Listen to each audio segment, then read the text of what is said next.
ท่านกำลังติดตามรับฟังสถานีวิทยุกระจายเสียงพระพุทธศาสนาแห่งชาติและสังคมคลื่นเพื่อการศึกษาพระพุทธศาสนาและวัฒนธรรมระบบ FM 104.5 เมกะเฮิรตซ์รายการต่อไปเป็นรายการเสียงธรรมจากสามเณรดำเนินรายการโดยสามเณรสมพงษ์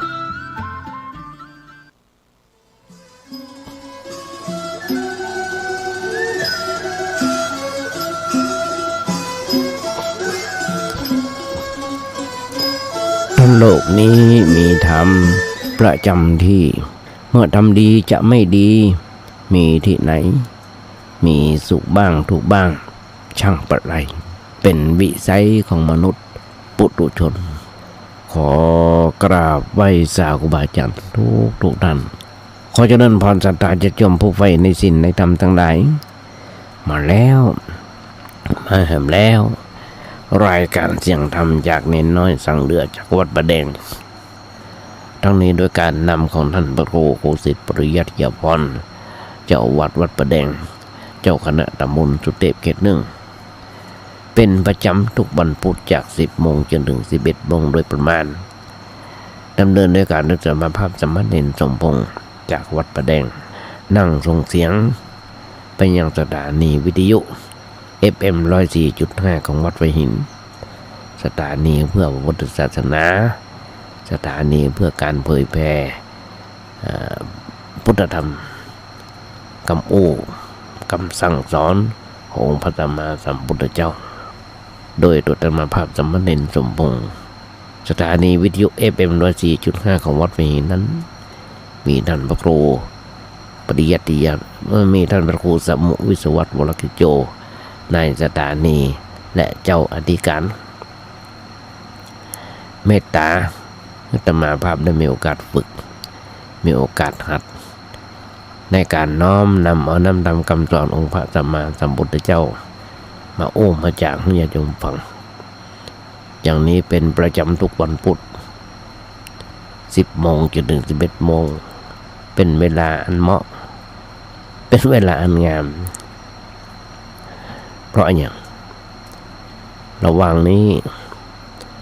ศรัทธาญาติโยมทั้งหลายหลายผู้หลายท่านก็กำลังทำกับข้าวกับปลาซักเสื้อซักผ้าของลูกหลานตานเต้าอย่างนี้หรอกก็ว่างกันวานเตอะคนเฒ่าคนแก่ว่างกันก็เปิดวิทยุฟังไปยุคนี้เป็นยุคสมัยใหม่ให้มีวิทยุเอาโทรศัพท์มาเปิดฟังได้ซึ่งทางสถานีหรือวัดธรรมภาพได้ส่งให้สถาญาติโยมทั้งหลายได้ฟังกันหลายตู้หลายลู่หลายทางด้วยกันโดยเฉพาะอย่างน้อยๆเข้ามาธรรมภาพเอาส่งไปทาง Facebook ไปส่งไปในทาง Facebook ส่งไปในทาง Messenger YouTube ไลน์ที่เป็นเพื่อนกันในกลุ่มอย่างนี้เป็นประจำจาก 4 โมงมะแรงจนถึง 2 ทุ่มแล้ววันพุธเป็นประจำอย่างเงี้ยญาติโยมทั้งหลายเพราะฉะนั้นธรรมะเลือกเอาฟังเอาโดยเฉพาะสถานีวิทยุแห่งนี้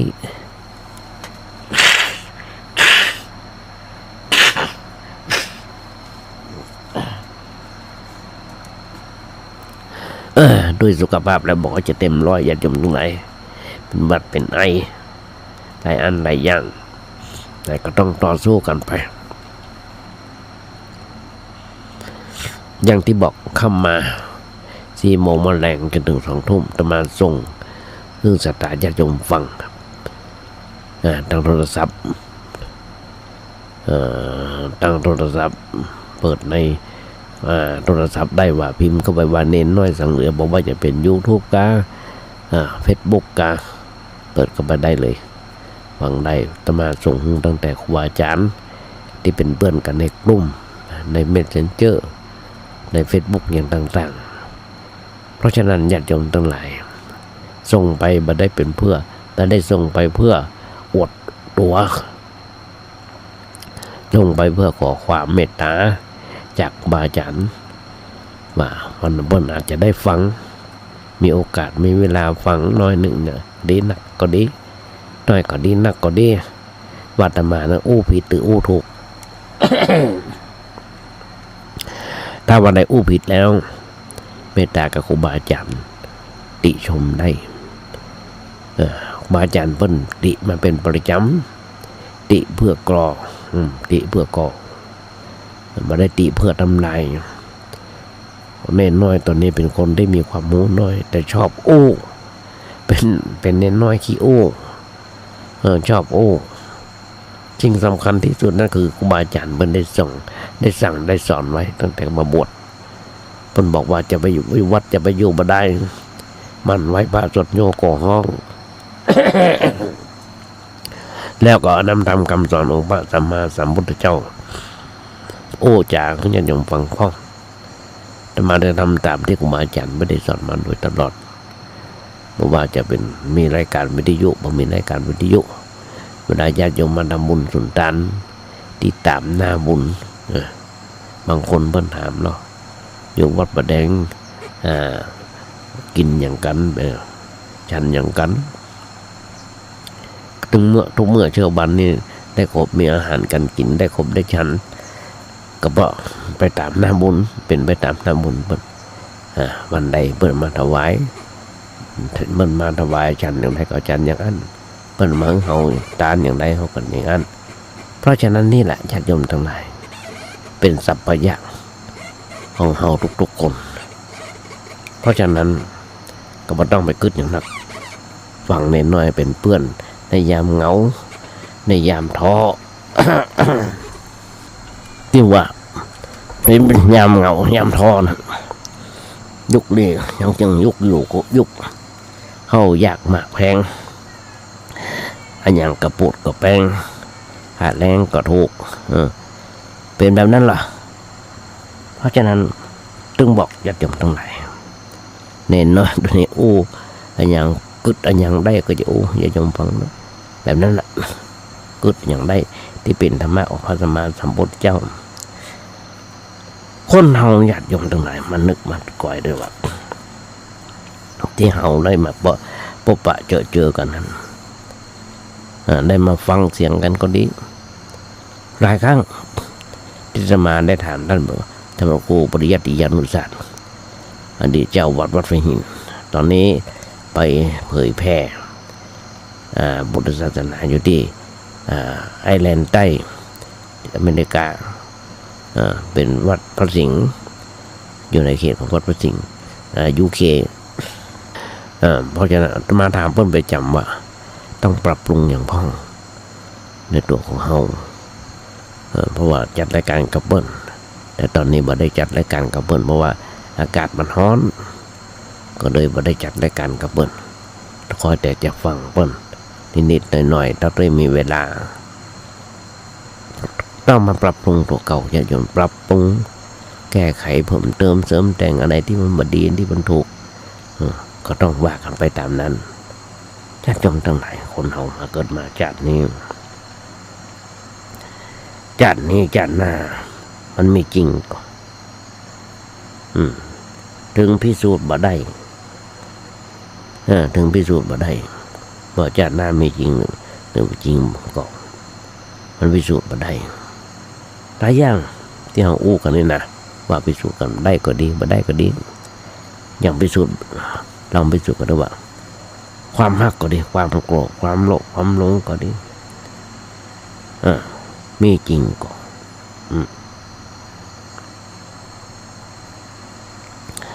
มันกันหลายๆคนเขาห้องหลายๆคนลองพอเถอะว่าเฮาไปยืนอยู่ที่นอกทางนอกที่มันโล่งมันโปร่งแล้วแงนขึ้นไปบนฟ้าจะหันดวงดาวยิบระยับว่าดวงดาวนั้นมีแต่เกาะเขาไปถึงดาวอังคารแล้วมีแต่เกาะหลายๆอย่างที่หลักวิทยาศาสตร์พิสูจน์ได้หลายๆอย่างที่ หลักพุทธศาสนาพิสูจน์มาได้เพราะฉะนั้นหลายอย่างที่ญาติโยมฟังก็ขยายใจความมาจากระว่าบทกลอนที่อาตมาญาติโยมฟังเป็นประจำมาถ้าโลกนี้มีธรรมประจำที่เมื่อทำดีจะไม่ดีมีที่ไหนมีสุขบ้างทุกบ้างจังว่าอะไรเป็นวิสัยของมนุษย์ปุถุชนก็ขยายใจความแบบเนี้ย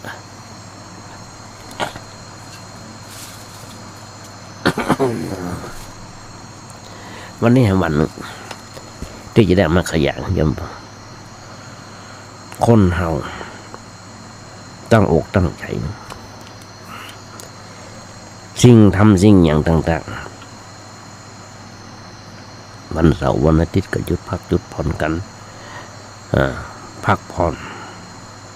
คำว่าพักผ่อนต้องพักผ่อนทั้งกายและใจ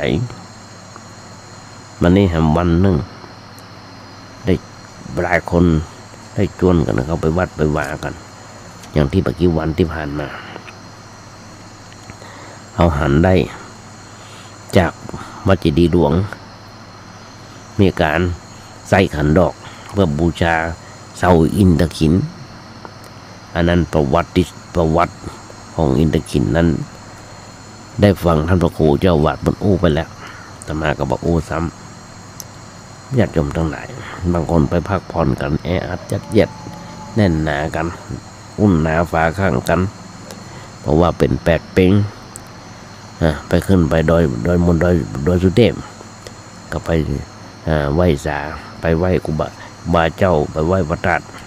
ต่างๆนั่นก็เป็นการพักผ่อนอย่างหนึ่งเพราะฉะนั้นพักผ่อนต้องทำทั้ง2 อย่างร่างกายก็ต้องมีการพักผ่อนใจก็ต้องมีการพักผ่อนใจก็ต้องมีการพักผ่อนร่างกายพักผ่อนง่ายบ่ลำบากอะไรยัง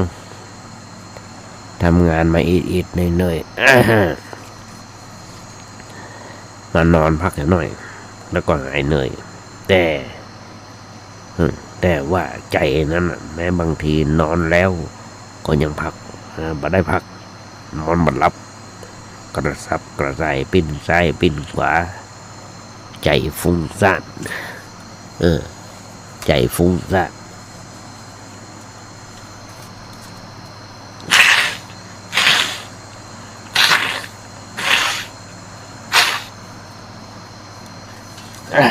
อย่าลงตัวไหน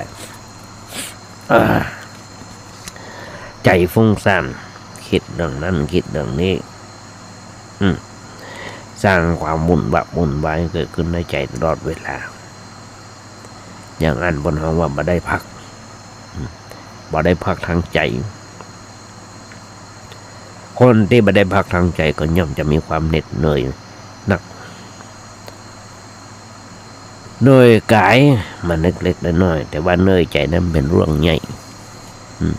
เหนื่อยกายนั้นเป็นเรื่องที่ใหญ่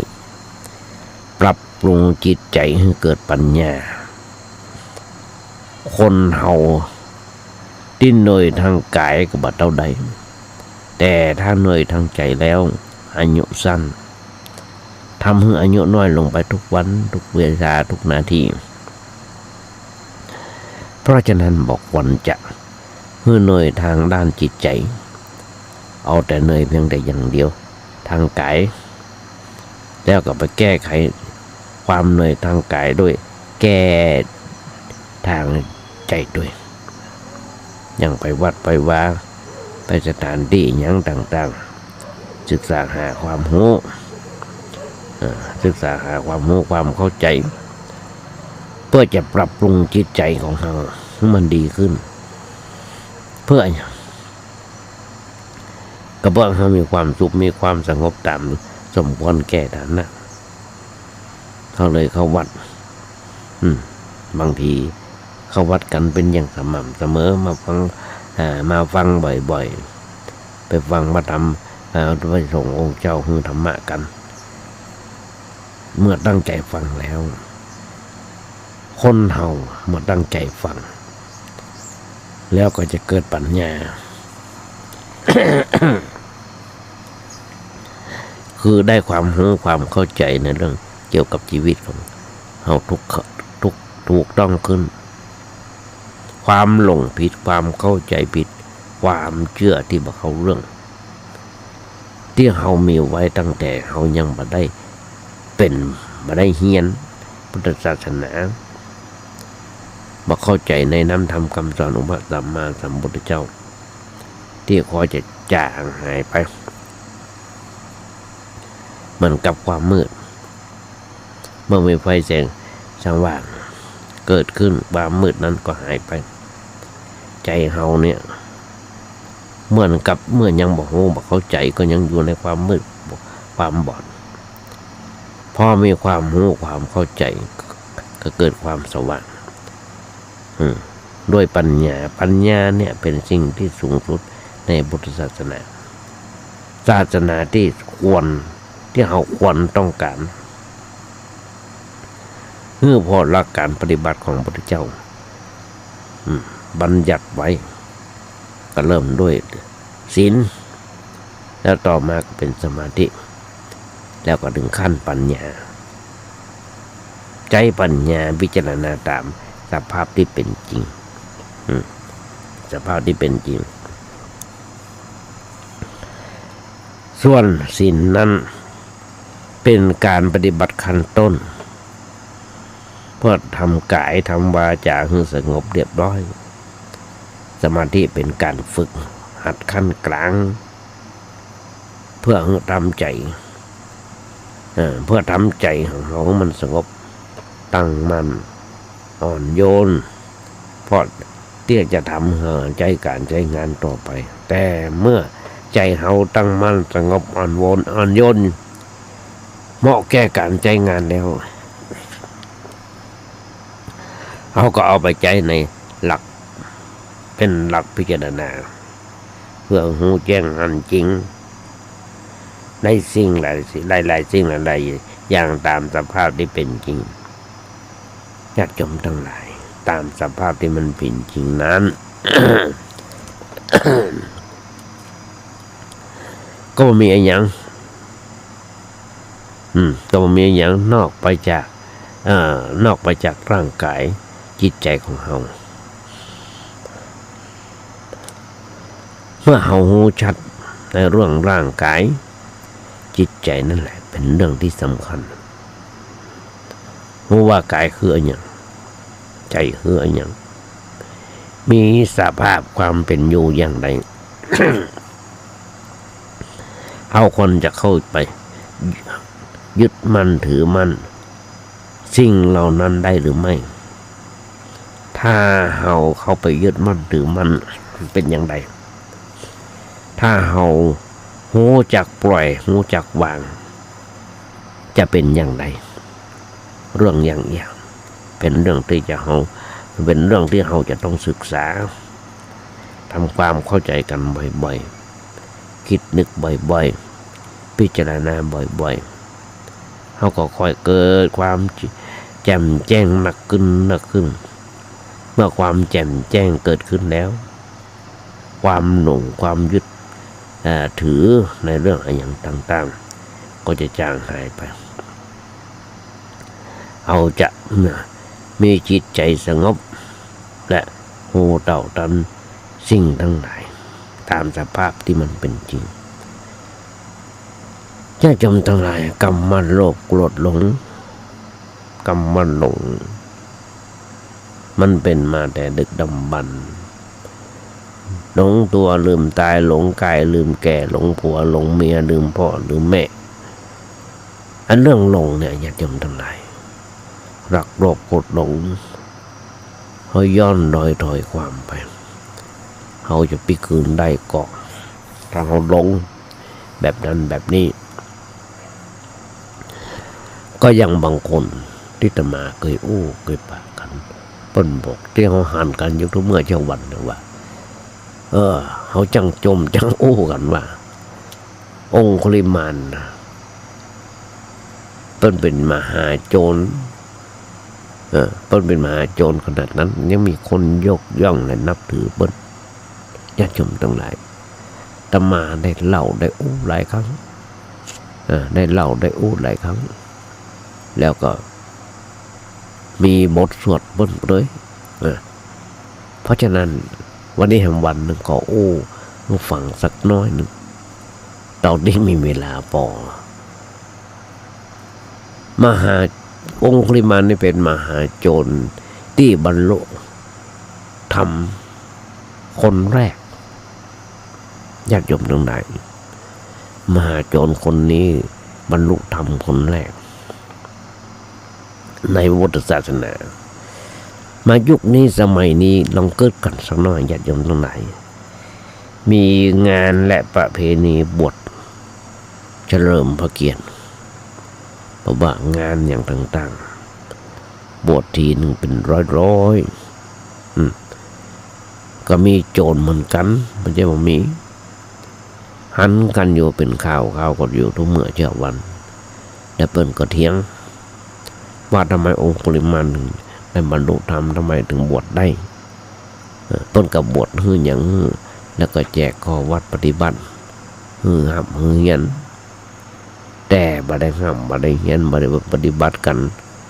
บ่ได้ฝึกบ่ได้ปฏิบัติกันเที่ยวเตะไปเลยอย่างที่เป็นข่าวกันญาติโยมทั้งหลายองคุลิมานทำไมถึงบรรลุ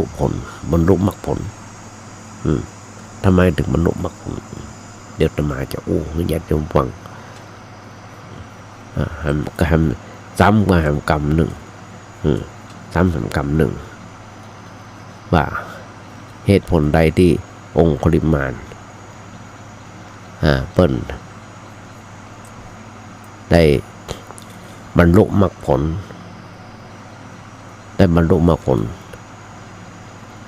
นั่นก็คือว่ามีอยู่ครั้งหนึ่งญาติโยมทั้งหลายองคุลิมานเป็นลูกของทัตตะปุโรหิตซึ่งทัตตะปุโรหิตเป็นโหรประจำพระราชสำนักในสมัยครั้งพระเจ้าปเสนที่กุศล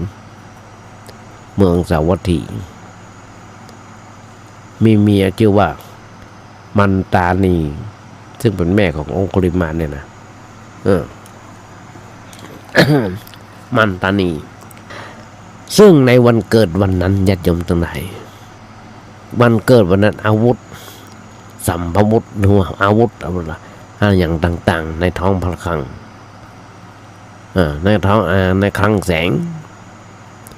เกิดประกายลุกโชติช่วงชัชวาลเป็นหน้าอัศจรรย์เป็นอย่างที่ประหลาดในครั้งที่องคุลิมานเกิดนะปุโรหิตผู้เป็นป่อขนาดนั้นอยู่ในพระราชสำนักกำลังนั่งสนทนากับพระเจ้าปเสนที่กุศลกราบทูลพระเจ้าปเสนที่กุศลว่าถวายบังคมละอ่อนที่เกิดในเลิกวันเนี้ยจะเป็นโจรที่มีชื่อเสียงเป็นที่น่าหวาดกลัวของประชาชนอันนี้บอกมันเป็นโหดหรอกเอาว่าเป็นหมอดูในขณะนั้นพระเจ้าปเสนที่กุศลถามว่าโจรธรรมดาหรือว่าโจรที่จะปล้นราชสมบัติเมื่อทรงทราบว่าเป็นโจรธรรมดาก็ไม่ได้สนใจอันอย่างปุโรหิตก็ตอบว่าเป็นโจรธรรมดาพระเจ้าปเสนที่กุศลก็ไม่สนใจอย่างนั้นในที่สุดเลิกจากการประชุมเสร็จเรียบร้อยปุโรหิตก็ปิดบ้านกล้าไปหูว่าละอ่อนน้อยที่ว่าเนี่ยมันคือลูกบ่าวของตัวเขาเองวันนั้นทั้งวันมีลูกบ่าวของเปิ้ลที่เกิดคนเดียวที่เกิดคนเดียวในวันนั้นที่เกิดคนเดียวก็เลยปิกไปทูล บอกกับพระเจ้าประเสริฐที่โกศลไปบอกของผมมาขอพระราชทานขอพระราชทานอนุญาตกำจัดละออนคนนี้อย่างได้ก่อนเพื่อบ่ให้เป็นเสี้ยนหนามตอนนั้นพระเจ้าประเสริฐที่โกศลทัดทานไว้ตัวนั้นเป็นถึงหมอดูเป็นถึงโหนหลวงหรือว่าเป็นถึงโปโลหิตเรื่องตัวเอียแก้ไขด้วยการตั้งชื่อเหตุการณ์เพื่อแก้เคล็ดจะได้ก็ในขณะนั้นพระเจ้าประเสริฐที่โกศลแล้วก็โปโลหิตคิดกันแล้วก็เลยตั้งชื่อว่าอหิงสกะอหิงสกะนี่แปลว่าผู้ไม่เบียดเบียนเนี่ยมีการตั้งชื่อคนไทยเขานี่ก็เหมือนกันมีนักดาบป้าที่ตั้งชื่อเพื่อเปลี่ยนดวงเปลี่ยนยังต่างๆแต่ว่าวันชื่นปาละอ่อนอยู่คนหนึ่งจำมาได้อยู่จังหวัดนี่อย่างเพชรบุรีก็ว่านอนอย่างกันนะทางภาคใต้เปิ้นมีชื่อของเปิ้นมีรอเรือ6 ตัวด้วยกันรอเรือ6 ตัวเด็กชายรอเรือ6 ตัวบัณฑิตครูอย่างต่างๆมันก็ไม่แปลกมันขยายใจความมึงฟังมาเปิ้นชื่อเด็กชายระรันรอน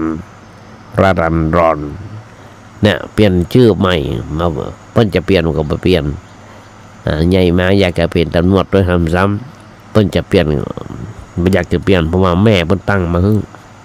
ตั้งชื่อว่าระรันรอน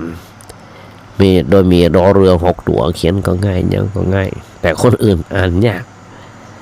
มาคนหนึ่งที่อ่านยากระรันรอนถ้าบอกแม่เปิ้นตายไปแล้วก็ผมเนี่ยญาติโยมทั้งหลายแม่เป็นพระคนหนึ่งที่ตั้งชื่อของเปิ้นก็บ่อยากจะเปลี่ยนเพราะว่าเป็นชื่อที่ดีหลายๆคนก็บอกว่าดีเหมือนกันที่บอกพอตั้งชื่อเดิมชื่อว่าองคุลิมานไม่ใช่ชื่อยังชื่อว่าอหิงสกะซึ่งแปลว่าผู้ไม่เบียดเบียนคำแปลของชื่อระรันดอนนี่จำมาได้ละเพราะว่าหลายวันแล้วไม่ได้จดไว้อหิงสกะผู้ก็เป็นผู้บ่เบียดเบียนภัยแท้ๆสมชื่อมีนิสัยใจคอมีสุภาพอ่อนโยนมีเมตตากรุณาเอาง่ายๆว่ามีมนุษยสัมพันธ์ที่ดีแต่มาบอกเคารพนับถือผู้ใหญ่บ่มีทีท่าว่าจะเป็นโจรตามคำทำนายของพ่อตามคำทำนายของพ่อบนหรือว่าบุรีหิตในที่สุดพ่อบนส่งไปเรียนศิลปวิทยาในสำนักอาจารย์ที่สาปโมกที่เมืองตะกศิลาอหิงสกะก็ขยันมันเพียรศึกษาเคารพนับถือครูบาอาจารย์แม้กระทั่งภรรยาของอาจารย์เป็นอย่างดีเป็นที่โปรดปรานของอาจารย์อย่างยิ่งแถมยังมีสมองเป็นเลิศเรียนเก่งล้ำหน้า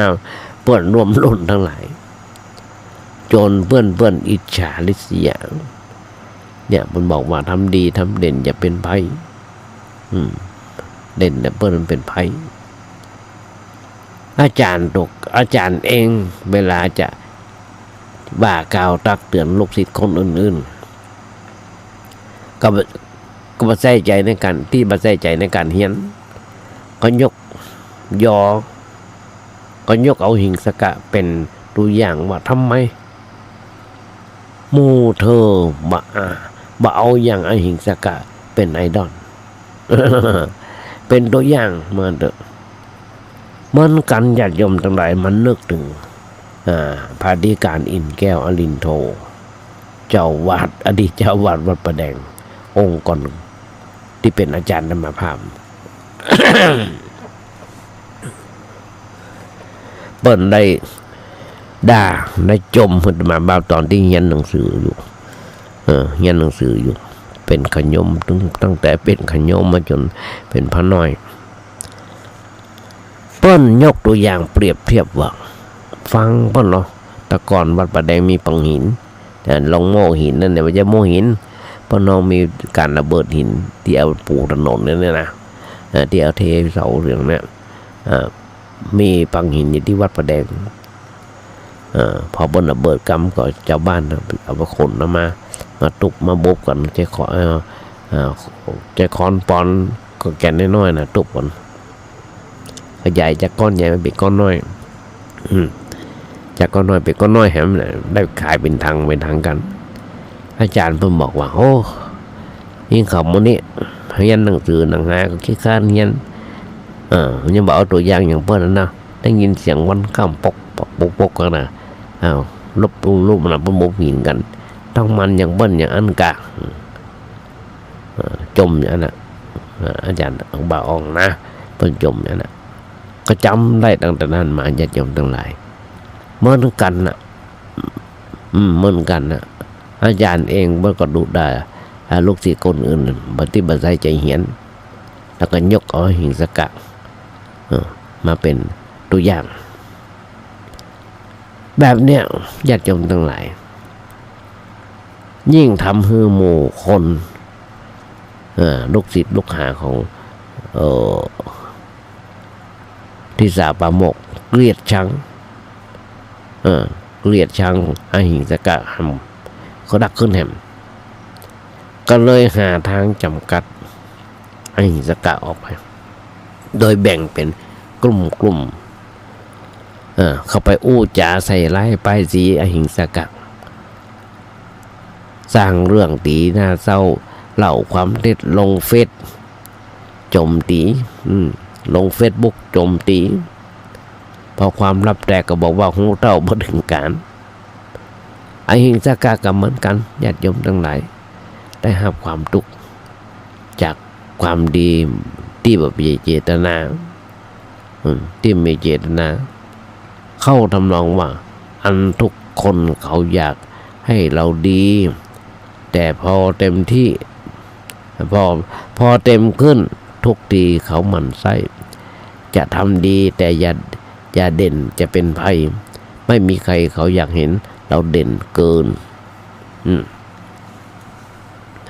เพราะฉะนั้นญาติโยมทั้งหลายอันนี้แห่งอย่างหนึ่งแรกอาจารย์เปิ้นก็บ่ปักใจในที่สุดบ่สนใจแต่พอข่าวมาบ่อยเข้าก็ชักจะเชื่อว่าคงเป็นไปได้เพราะถ้ามีมูลศิษย์คงมาอู้คนอื่นคงมาอู้เป็นเสียงเดียวกันอย่างเพิ่นบอกโบราณเพิ่นบอกเสาศิลา8 ศอกตอกสลักคนเดินผลักทุกวันเสายังไหวในที่สุดฟังบ่อยเข้าในส่วนอาจารย์เพื่อกับปักใจแน่วแน่ว่าอหิงสกะจะเป็นสิทธิ์ทรยศคิดล้างขู่ญาติโยมทั้งหลายในพระธรรมมาบทอธิบายไว้ว่าทุกใส่ความว่าอหิงสกะนี่แอบมีสัมพันธ์รักกับอาจารย์ยิงอาจารย์เมียเอาทิสาปโมกอาจารย์ก็เลยห้อง60 ถึงหมดอาจารย์เลยห้องลูกศิษย์ฮักผู้จะจบการศึกษามาทำนองขออย่างขอกล้าครูกล้าบูชาครูอาจารย์หรือครุทักษิณาโดยไปเอานิ้วคนมาพันนิ้วอาจารย์จะถ่ายทอดวิษณุมนต์วิษณุนี่ที่สามารถช่วยชุบชีวิตคนตายให้ฟื้นได้อันนี้เป็นเล่กลของอาจารย์ทิสาปโมกเพราะว่าอหิงสกะจะจบแล้วแต่มีหาวิชาหนึ่งที่จะสอนอยากจะได้ก็คาถาอันนี้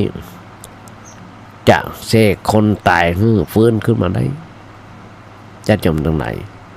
อหิงสกะ ต้องการจะเรียนนึงมันจบแล้วจะไปบ้านปิกเมืองปิกจอง เพื่อจะได้ไปทำการช่วยงานป่อเปิ้น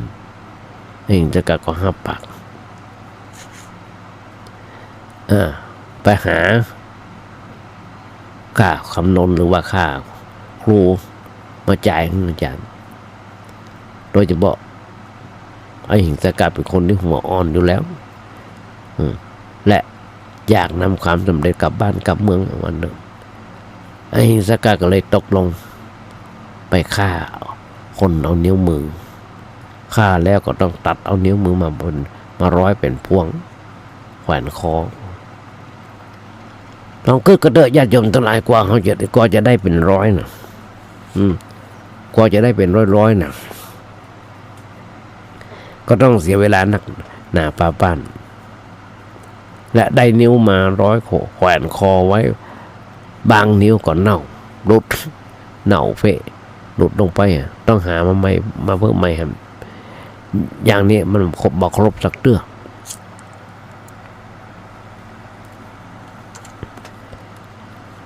พอถึงช่วงที่มาถึงช่วงเวลาชื่อเสียงขององค์กุลิมาเนี่ยกระชอนไอ้หิงสกัดเนี่ยกระชอนไปทั่วเป็นมหาโจรอันดุร้ายไล่ฆ่าคนตัดเอานิ้วมือมาทำเป็นพวงมาลัยจนผู้คนมากล้าเดินทางไปทางไหน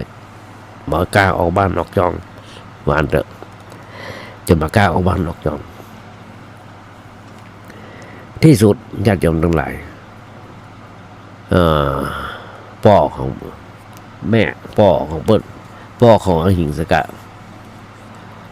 โหข่าวว่ามหาโจรก็คือลูกเบาของตัวเก่าก็เลยไปกราบทูลพระเจ้าประเสนที่กุศล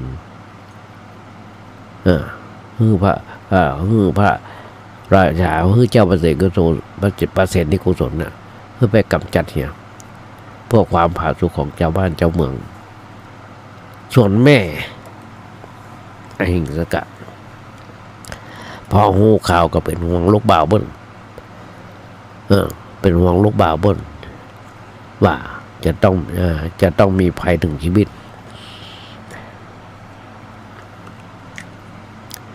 ถึงแม้ลูกจะเป็นโจร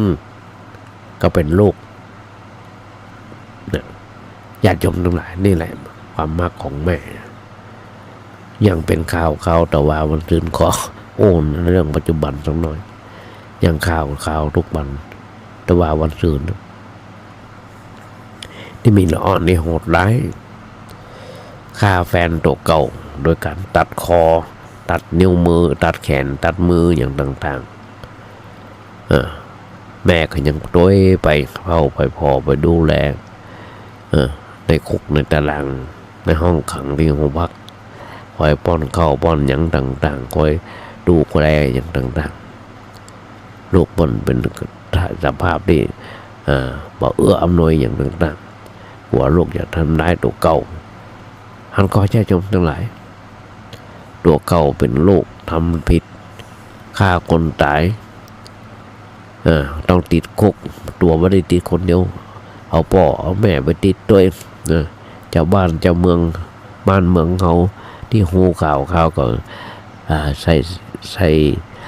ว่ากล่าวว่าลายเปิ้ลอย่างต่างๆว่าไปถึงพ่อถึงแม่ไอ้อย่างต่างๆหมดเนี่ยญาติโยมทั้งหลายหันก็ยุคนี้เป็นยุคอินเทอร์เน็ตข่าวมันมาไว้ไปไว้หันกันอยู่ทุกเมื่อเช้าวันนี่คือความฮักของแม่เหมือนกันพ่อแม่ขององค์กุลิมาเอาหิงสกากับเหมือนกันก็ฮักเปิ้ลก็ฮักของเปิ้ลส่วนแม่พอได้หูข่าวมาห่วงเป็นห่วงลูกบ่าวเปิ้ลถึงแม่จะเป็นลูกจะเป็นโจรก็เป็นลูกอันเนี้ยเป็นความฮักของพ่อของแม่ที่มีคือเขาได้หูได้หันมาแต่ดึกดำบรรพ์จนถึงวันนี้และต่อไปแม่ของไอ้หิงสกาแอบหนีออกจากเมืองมุ่งหน้าไปยังทิศต่างที่คิดว่าลูกตัวเก่าอยู่พอแจ้งข่าวของลูกว่าหูตัว เราก็จะได้หลบหนีไปในครั้งนั้นพระพุทธเจ้าตรวจดูบ่อสัตว์โลกเพื่อจะได้ไปโปรดในปัจจุบันสมัยบนบอกปัจจุบันสมัยใกล้แจ้งองค์คุลิมานปรากฏในข่ายพระคือพยานทุกมาเจ้ามาทุกวันยันจบทั้งหลายพระเจ้าตรวจดูสัตว์โลกเพื่อไปโปรดสัตว์โลกมามีองค์คุลิมานมาเข้ามาในข่ายพอหูอย่างนั้นโดยญาณของพระพุทธเจ้าองค์คุลิมานมีอุปนิสัยจะได้บรรลุธรรมเพื่อว่าได้เมื่อบ่ฮือเธอทันลำลึกลงไปในห่วงแห่งอกุศลกรรมนักกว่าเก่าอันจะตัดทางแห่งมรรคผลนิพพานเทียงก็ได้เสด็จไปดักหน้าไว้องค์ลิมานหันพระพุทธเจ้าคิดว่าพระก็พระเถอะข้าจะฆ่าเอานิ้วมังอะไรฆ่าแถมนิ้วเดียวบัดไรจะครบปันอยู่แล้วว่าแล้วก็ยกดาบขึ้นไล่ตัวพระพุทธเจ้าปากก็โอว่าหยุดนะหยุดนะพระหยุดนะตู้หยุดนะตู้หยุดนะพระเจ้าก็โอว่าเขาหยุดแล้วเธอก็ยังมาหยุดมาจนแย้งว่าท่านยังเดินไปอยู่ทำไมอู้ได้ว่าหยุดแล้วโกหกพระเจ้าตรัสว่าเขาหยุดทำบาปแล้วส่วนเธอยังมาหยุดเต่าอันนะญาติโยมทั้งหลายมหาโจรองคุลิมานก็ได้สติทิ้งดาบเข้าไปกราบพระพุทธเจ้าพระพุทธเจ้าแสดงธรรมเตือนสติข้อคิดจบเทศนาแล้วเขาได้ทูลขอบวชพระพุทธเจ้าเป็นประธานอุปสมบทแล้วส่งนำกลับไปยังพระราชไปยังพระเจตวันวันนั้นพระเจ้าประเสนที่โกศลทรงนำกองทัพย่ำจะไปปราบองคุลิมานแต่ในก็จะผ่านทางวัดเจตวันแล้วก็เลยเข้าไปเฝ้าพระเจ้าหน่อยเพื่อเอาเลือกเอาชัยพระเจ้าถามว่ามหาบพิตรจะยกทัพไปไหนกัน พระราชาทูลว่าจะไปปราบโจรองคุลิมานพระเจ้าถามว่าถ้าโจรองคุลิมานละการทำบาปมาบวชเป็นศิษย์ของอาตมาแล้วพระองค์ยังจะไปปราบอยู่ก่อนอันเนี้ยญาติโยมทั้งหลายเอาหันได้อยู่ทุกเมื่อเช้าวันทุกเจ้าพระสงฆ์องค์เจ้าที่ทำผิดหนีไปบวชคดีความตามคดีความอย่างต่างๆกี่ปีก็ว่ากันไปที่หนีไปบวชในที่สุดบ้านเมืองปนหูว่าหนีไปบวชก็ยังไปจับไปยับได้อันนี้หมู่นี้เป็นหมู่ที่ยังบ่สำนึกในน้ำดำคำสอนของพระสัมมาสัมพุทธเจ้าด้วยซึ่งต่างกับองคุลิมานบางคนอู้ก็อย่างนั้นองคุลิมานยังบวชได้และแล้วญาติโยมทั้งหลาย พุทธเจ้าถามองคุลิมานการทั้งหมดจะไปปรับโจรองคุลิมานพระเจ้าถามและต่อไปว่าถ้าโจรองคุลิมานละการทำบาปมาบวชเป็นศิษย์ของอาตมาแล้วพระองค์ยังจะไปปราบอยู่ก่อนพระเจ้าแผ่นดินก็ตอบว่าถ้าอย่างนั้นก็ได้พระรับพระราชทานอภัยโทษญาติโยมทั้งหลายอย่างหลายคนเห็นเมื่อกี้วันเนี่ยคดี112คดี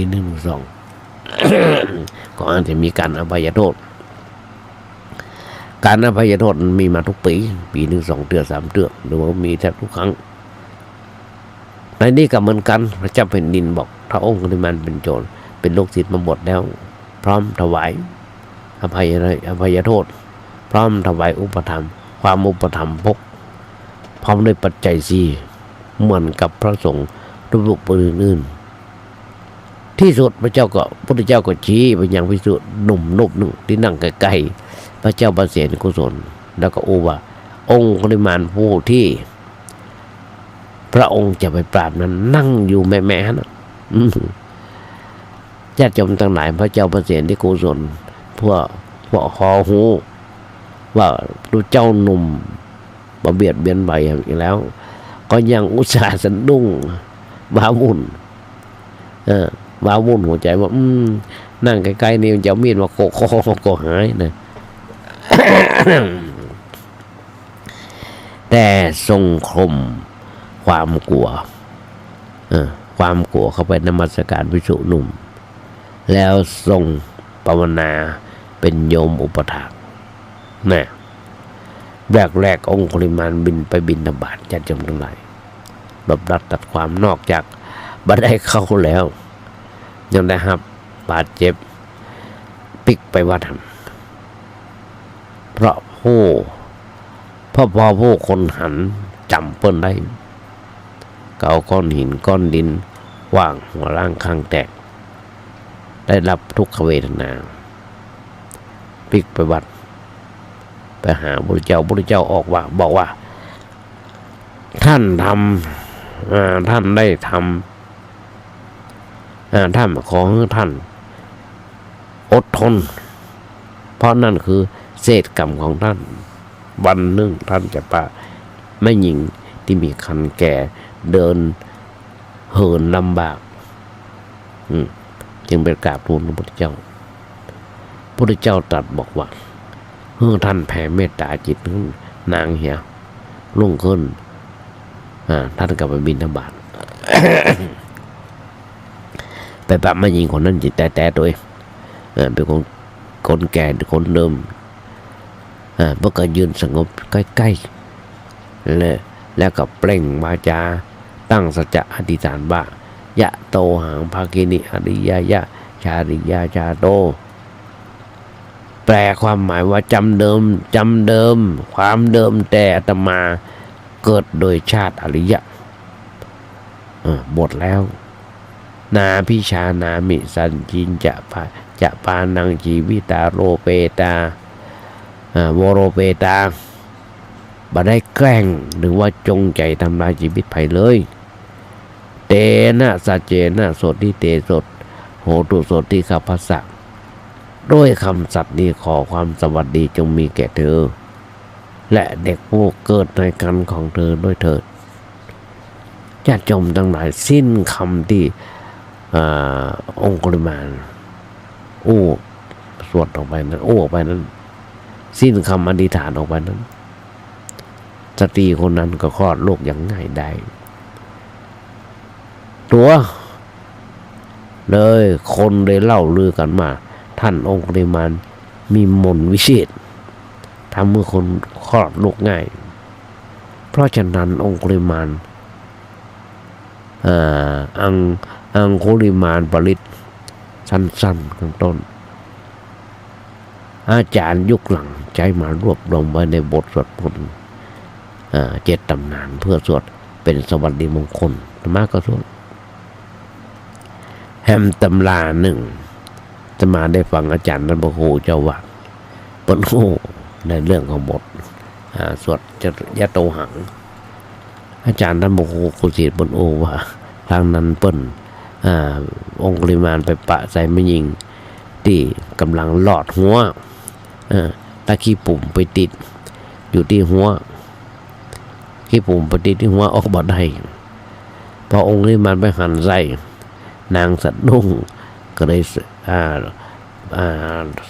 หลุดออกมาได้พร้อมกับเกิดลูกในที่สุดก็สวดบทเนี่ยเป็นประจำกันเป็นการสวดมนต์วันนี้โดยเพราะฉะนั้นเนี่ยแหละเรื่องราวต่างๆในธรรมวัดกันยังกาแล้วแต่ครูบาอาจารย์บัณฑิตนักปราชญ์ยุคก่อนสมัยก่อนเปิ้นได้ลิขิตไว้เหมือนกันญาติโยมทั้งหลายสิ้นคำสติอธิษฐานสตรีคนนั้นก็ เกิดโรคง่ายได้ก็อย่างที่บอกอาจารย์ยกหลังเพิ่นมาใส่เขียนไว้ใส่ในบทสวดมนต์เจ็ดตำนานพระองค์คริมานเมื่อบรรลุอรหันต์แล้วได้ยกย่องจากพระพุทธเจ้าของเขาว่าเป็นสาวกประเภทต้นคดปลายตรงทำผิดในการก่อนภายหลังกลับเนื้อกลับตัวได้เลิกละโดยสิ้นเชิงโบราณมันบอกไม้กดเอาไว้ทำของเหล็กงอไว้ทำเกี่ยวคนกดอย่างเดียวใจกันมันได้เหมือนพระพุทธเจ้าพูดสรรเสริญว่าผู้ใดทำบาปในสมัยแต่ก่อนในการก่อนภายหลังละได้ด้วยการทำกุศลผู้นั้นย่อมยังโลกได้สว่างดุจพระจันทร์พ้นจากเมฆหมอกฉะนั้นญาติโยมทั้งหลายองค์คริมานนับจากนั้นมาชื่อมหาโจรชื่อดังของคนแรกที่ได้บรรลุพระอรหันต์อย่างนี้ญาติโยมทั้งหลายเพราะฉะนั้นสิ่งเล็กๆน้อยๆที่มาโอ้ญาติโยมฟังเขาจะหัดได้ว่า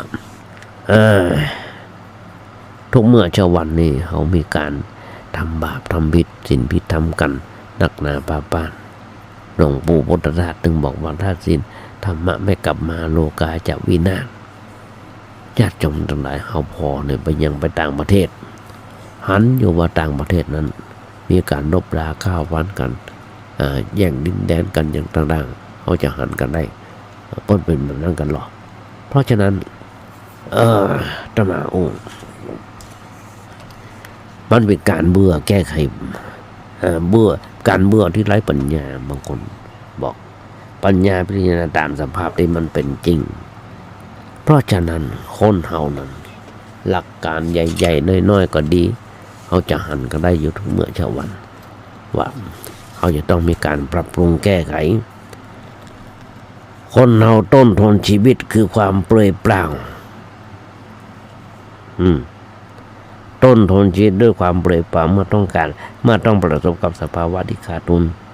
บางคนนะมาเกิดในยุคนี้สมัยนี้ในเวลานี้นะโรงงานปิดกันได้หนแห้งโรงงานอย่างต่างๆงานก็น้อยคนก็นักค่าแรงก็แพงมามีค่าแรงมามีอย่างจะจ่ายจะกินกันเดือดร้อนเพราะฉะนั้นคนเราทุกเมื่อเช้าวันนั้นต้นทนชีวิตนั่นคือความเปลือยเปล่ามันต้องประสบกับความสภาวะขาดทุนหรือผิดหวังในเรื่องอย่างก็จัง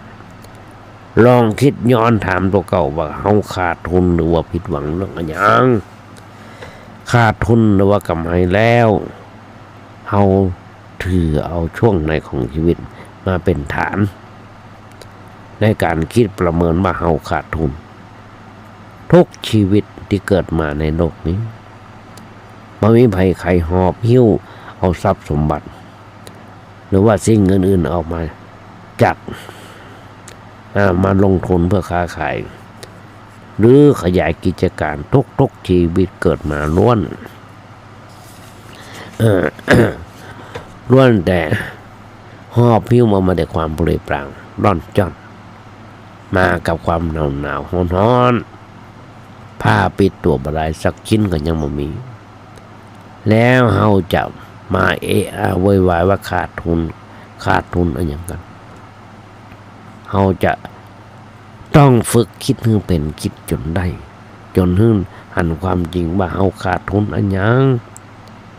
หากเฮาคิดอยู่เรื่อยๆแล้วเฮาจะได้รับคำตอบจากตัวมันเองจากตัวมันเองอย่ามองข้ามบุญทานการกุศลอันนี้สำคัญ การทำธุรกิจการทำราชการหรือว่างานอื่นๆก็ทำเอาอย่าคิดประมาทต้องคอยหมั่นทำความดีควบคู่กันไปกับชีวิตเสมอเพราะความดีที่เราทำจะเป็นตัวคอยหนุนเนื่องเมื่อชีวิตเราปะแต่ความสุขสงบเย็นและยังส่งผล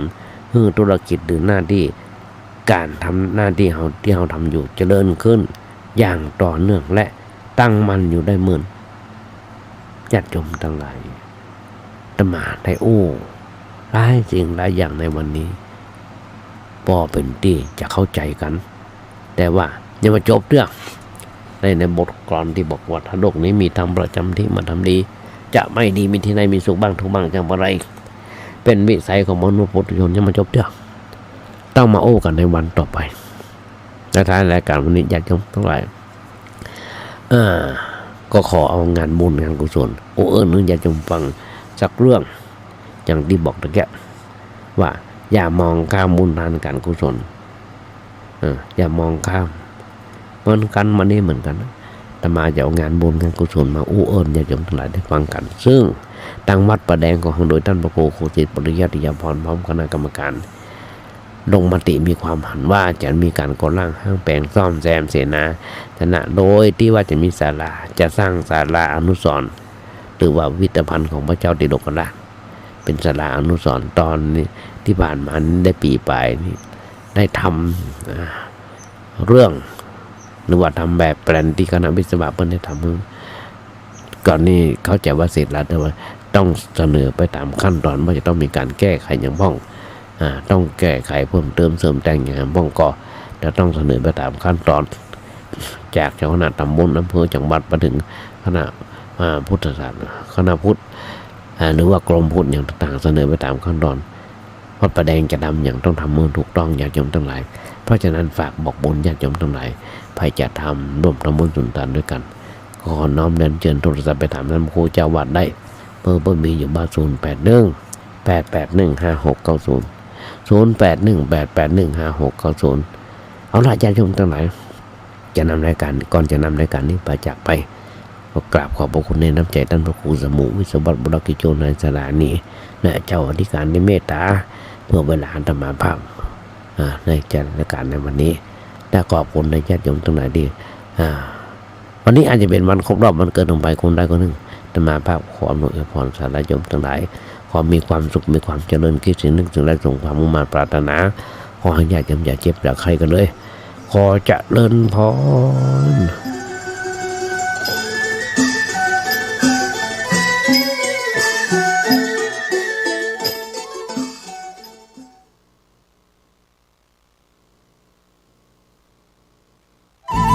ที่จบไปแล้วนั้นเป็นรายการเสียงธรรมจากสามเณรดำเนินรายการโดยสามเณรสมพงษ์